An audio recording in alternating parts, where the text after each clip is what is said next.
Hey guys, it's all around stuff here, and today I'm going to be fishing this, my pond here, the normal pond, but now it's this time of year, it's June 8th, we're going to be seeing a lot more vegetation, and as you can see just by the pond there's a lot of scum, duckweed stuff, but we also have this other type of grass, which I think is kind of like Alodia, but you can see these, I don't know if you can see them, the glare might be a little rough, but there's under these mats of like duckweed, there are about 2.5 to 3 foot tall strings of this Alodia-like plant. And we got a little channel that comes through here that doesn't have any. Yeah, you got bass jumping already.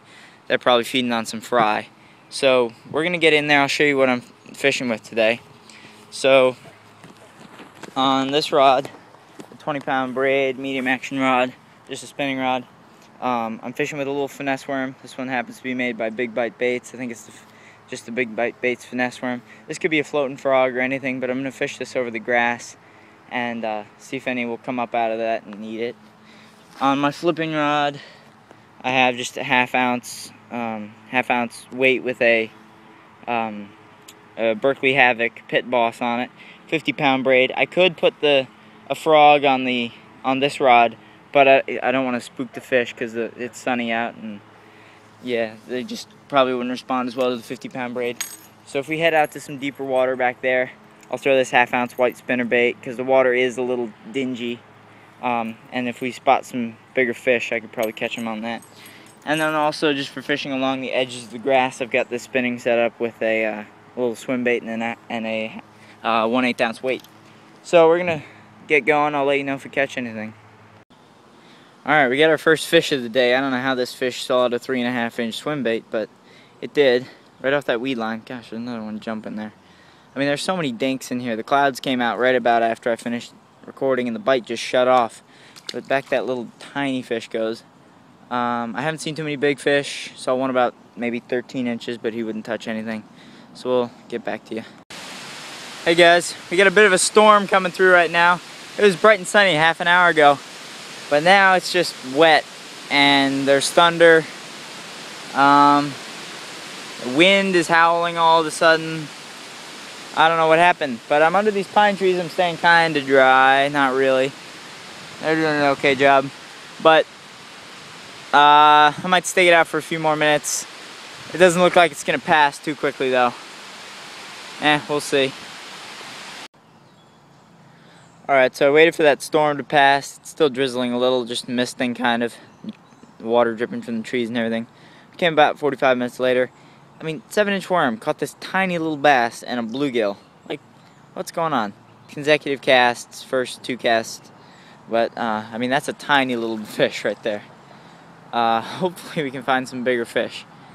That'd be a real bummer if we couldn't get anything else, but we'll keep going at it. Alright, so I just tossed on the half-ounce spinnerbait and lost a monster under there, probably about 3 pounds, 3.5 pounds. Just jumped off. He hit so close I didn't really get a chance to set the hook. And now I got this one about 14 inches maybe. Nice fish, but nothing too big. There's some cruising around, one about 15 inches maybe, one about 12 inches, and then there's about a 2.5 pounder over there. So I'm gonna see if I can catch them. But I can't believe I lost that 3.5. That was just a big fish. Huge gut on it. It wasn't that long, just a fat fish. Anyways, we're going to keep throwing the spinnerbait. We'll see what we can catch. Alright, so I threw that white spinnerbait back in there. Got the 12-incher. Still got that 15 and the 2.5 pounder swimming around in there. That 15-incher, he's probably 1 1/4 or so. This fish is really skinny. He was just sitting by that dock there.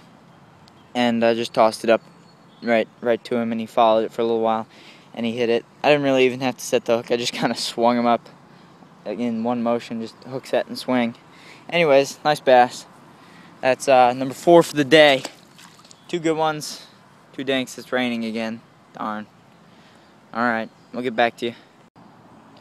Hey guys, we're back. The sun came out and I just was flipping some mats and just caught this nice chunk of a bass. I mean, he's probably around 2 pounds. We'll weigh him up. We'll see. I'm hoping he weighs more than 2 pounds 3 ounces. We'll see. You'll see why 2 pounds 3 ounces is a magic number. Alright, this bass barely makes the cut. 2-4, check that out. Alright, let's release this fish. Oh, that's a nice fish.